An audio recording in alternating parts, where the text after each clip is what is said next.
Hi, my name is Dana Hanson. This is a presentation of my research project for Education 699 at Morningside College. I am a 2011 graduate of Morningside, and I am currently a first grade teacher at River Valley Elementary in Washita, Iowa. I have been teaching first grade for 5 years, and I've also been a certified reading interventionist through the Comprehensive Intervention Model for 4 years. The title of my research project is The Effects of the Comprehensive Intervention Model on Literacy Achievement in First Grade Struggling Readers.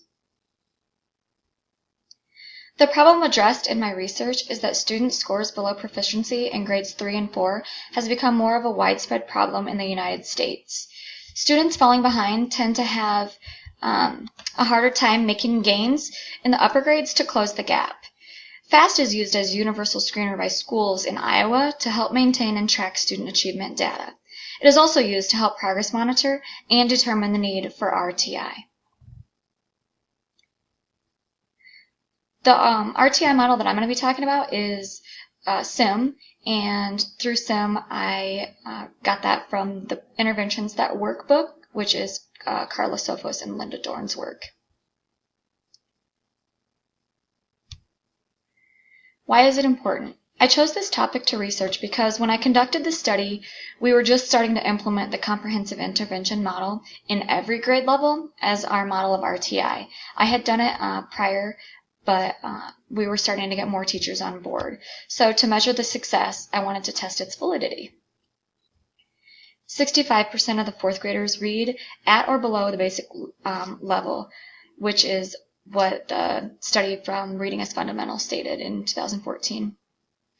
The importance of having research-based interventions is important, and so I wanted to do some research on SIM and make sure that this was going to be a valid and reliable intervention to be using.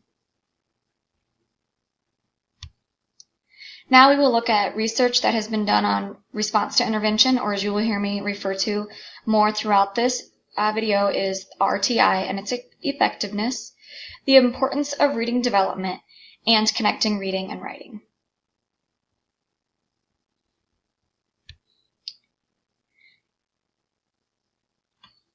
An early identification and intervention study was done by Jewell and Francis, and they said that to determine if struggling readers are able to catch up to their peers, it determines on the delay whether it's a skill deficit or a developmental lag. So in order to help assist this, RTI is a support system that Bianco describes as the tier process as a progression either upwards or downwards. There are 3 tiers, tiers 1, 2, and 3, and if the student continues to struggle, they move to a higher tier of intervention. Likewise, if the student is succeeding, he or she will need less tiers of instruction to maintain his or her level of proficiency. The focus of Bianco's idea of RTI is centered on data and fidelity of implementation to a model which includes tracking forms to document progress, reading coaches for supports, and teacher-made videos for documentation and reflection. Documentation is huge in RTI. In addition, now schools are looking towards matching the student with a service based on the personal need of RTI. And when using an RTI model, a student is receiving small group or one-on-one instruction from a specialized reading teacher, and the instruction is taught in correlation to the classroom instruction, but is meeting the student at their level and their pace. Frequent monitoring is completed to track the student's progress and ensure proper instruction is being given. Interventions must be carried out with fidelity. In addition, Bianco describes the tier process as a progression upwards or downwards, like I said before, and the RTI process a study shows that it is most effective if it is for 20 to 40 minutes a day, 3 to 5 days a week. And like I mentioned before, students are looking at matching the student with the service that the student needs, and special identification or special ed identification is also a process that can be done through response to intervention. Reading development predicts success in reading. So researchers Snow, Burns, and Griffin show that the importance of a rich vocabulary, being introduced to literature, effective classroom instruction, and definitely early identification is important to increase achievement. In addition to that, research shows that students' emergent writing predicts later literacy skills from decoding to comprehension. Interactive writing is the foundation of SIM, where the teacher begins to build on the beginning reader skills, such as listening to familiar books, noticing and writing familiar words, phonics lessons, writing in a personal dictionary, and writing together as a small group. These are all also ways of scaffolding the students until they are more independent to construct their own messages. A gap of information existed in the lack of literature and research available on SIM. Since this is a newer model of RTI by Sophos and Dorn, there is a need for more studies to be done on SIM, and definitely on different levels, maybe. The purpose. The purpose of this research was to gather information through the SIM intervention to see if it's a successful model of RTI to help first grade struggling readers in closing the achievement gap. Current research supports data based on RTI, but there was little evidence for SIM at this time. The researcher hypothesized that participants' literacy achievement levels will increase, closing the gap on fast and text level when receiving the RTI model SIM. Possible impact would be educators. This can assist educators to make instructional decisions about RTI, such as the SIM instruction. And now we'll take a look at the methods used.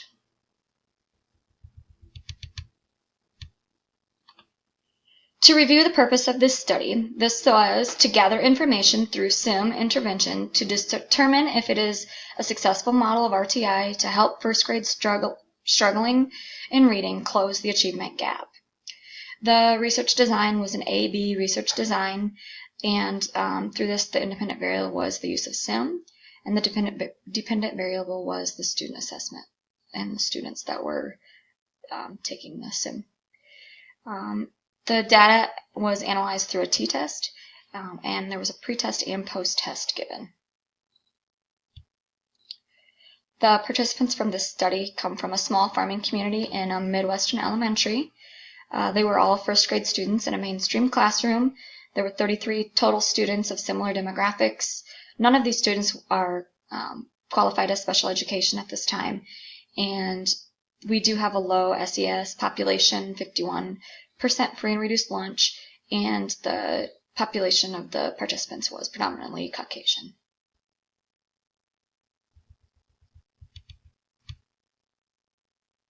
For consistency purposes, the reliability and validity of this research was kept consistent through the classroom, and the researcher was the teacher, the materials used, and also the FAST testing program, along with the progress monitoring through the SIM intervention for text level, and all the students were first grade students.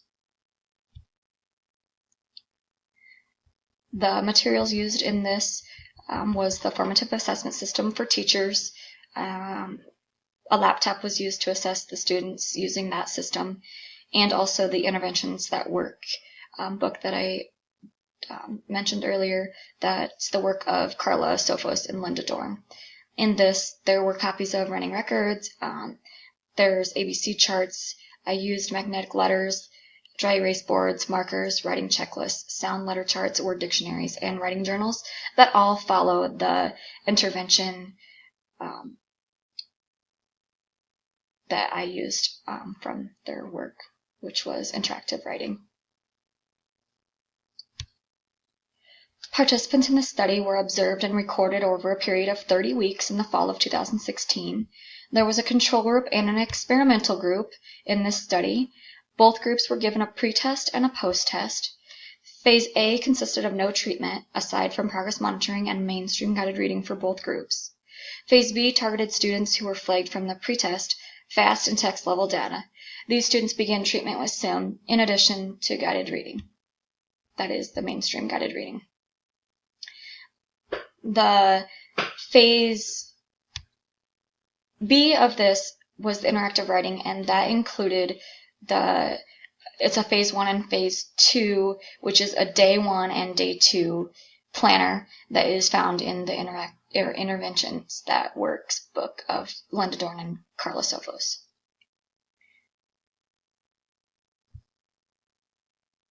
Data was collected on text level and FAST-A reading scores. The t-test scores were then analyzed by the researcher. And we're moving on to results. The data does not support the hypothesis. An independent samples t-test was used to analyze the data. Analysis of this data was completed with pre-test and post-test scores.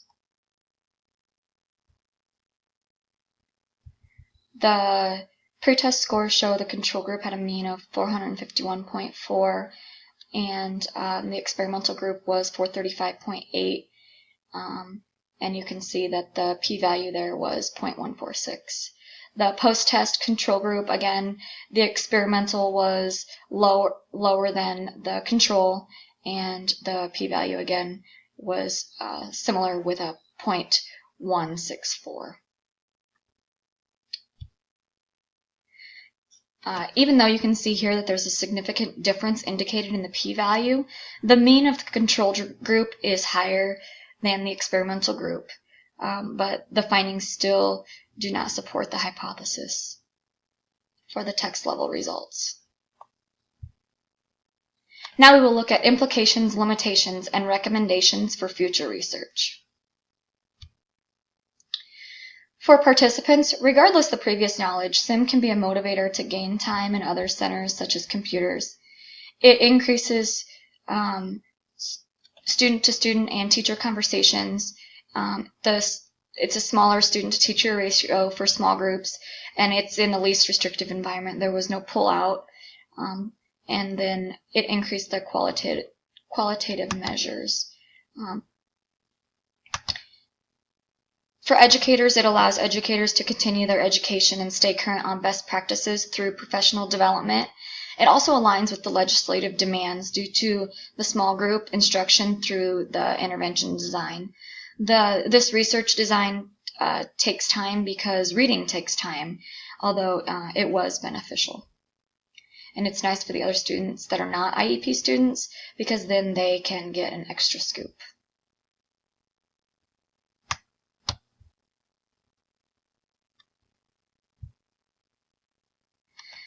Limitations. This study was limited due to the short amount of time. The study could have been done for a longer period of time, or even the 30 minutes that we have to do this intervention. Reading levels could play a part, and the small sample size that was done. One study required a Tier 3 and was not successful, and research has shown that reading takes many skills, so there could be a lot of different factors that are involved in that, along with some external influences on students in the classroom. Recommendations for future research. In addition to what I've already mentioned, dynamic RTI suggests that the student is more at risk due to being below the 40% at the beginning of the year, and therefore could be directed straight to Tier 3, while the typical RTI is much like SIM, and the intervention begins at Tier 1, Tier 2, Tier 3 if it's needed. Perhaps more research would reveal prevailing information about the best of the two methods, if the length of the study was longer, or if the study was increased over more years, or maybe if there were a larger group of participants across different grade levels. So more studies, I think, would be definitely beneficial. Also, a question that I wonder is, does the significance of the reading delay matter? Does it make a difference in the achievement scores? In conclusion, the results of this study did not exhibit the comprehensive intervention model to have a significant enough impact on struggling first grade readers to close the grade level gap. SIM may be effective for students who are struggling in first grade to increase text level and FAST scores, even though it did not close that whole grade level gap. But additional studies are needed to prove whether this is true or not.